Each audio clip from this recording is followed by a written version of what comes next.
Hello movie geeks, and welcome to today's video. You clicking this video means that you are either a big fan of the hit TV show Breaking Bad or its sequel, Better Call Saul. With that in mind, the video today will be all about some of our Better Call Saul behind-the-scenes secrets fans never knew about. Can you guess what some of them are? Stick around to learn all of them. Starting off this video, did you know that Better Call Saul was initially not meant to be a TV series? It all began as a joke in the Breaking Bad writing room. Crazy, right? The show was not intended to air. It later evolved with the writers coming up with different ideas for the show. They later came up with the idea of airing it as a sitcom. Yes, the show was supposed to air as a comedy show, not the one-hour episode TV show we know it today. We really have to be grateful that it ended up being produced as the TV drama we love today. Frankly speaking, I don't think the show could have earned such a large crowd of loyal fans if it was aired as a sitcom. Next up, did you know that when the writers came around and actually decided to produce the show, it was regarded as a high-profile production itself?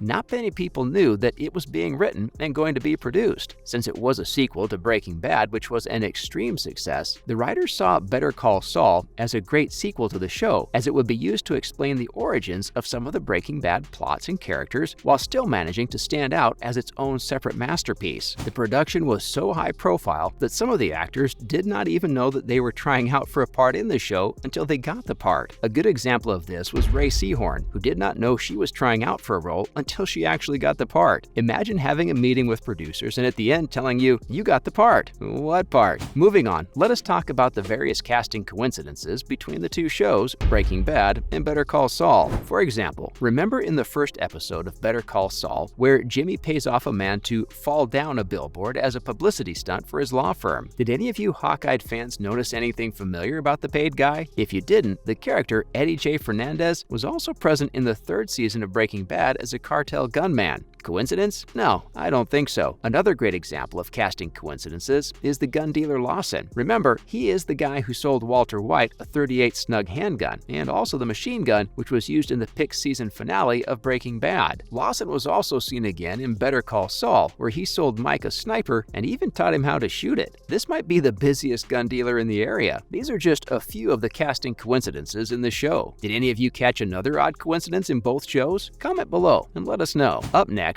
let's talk about Jimmy's obsession with hair salons. The guy loves doing all his business in a back room of a hair salon, which is kind of strange, considering this guy is a lawyer and can clearly afford a better office. He, however, considers hair salons as a great cover for performing shady deals, which I must agree with him. Who on earth would think to investigate a hair salon for possible illegal businesses? His love for hair salons is also seen later on in the show when he met up with some of his Breaking Bad friends. He suggested that they use a hair salon as a cover for their meth money dealings, but the idea was shrugged off, with the others opting for a car wash instead. Don't worry, Jimmy, I thought the salon was a great idea. Next up, let's talk about Domingo. Remember the meth distributor formerly associated with the Salamanca family? Yes, the guy who was first choked to death, his body melted in acid, and later flushed down the toilet? Ugh, what a way to go. I don't know if the guy who did this intended to even torture the ghost of Domingo after choking him, but that was really gruesome. Anyway, do you know how Domingo got his nickname Crazy 8? Well, this comes up in Better Call Saul, where we see Domingo play a game of Texas Hold against his boss and some other guys. He had a pair of 8s that could have won him the game, but decided to hold. When he revealed his hand after losing, his boss ended up calling him Ocho Loco, Crazy 8, which later stuck. Anyway, let's agree that Domingo was a really likable guy who did not deserve to go as he did. Moving on,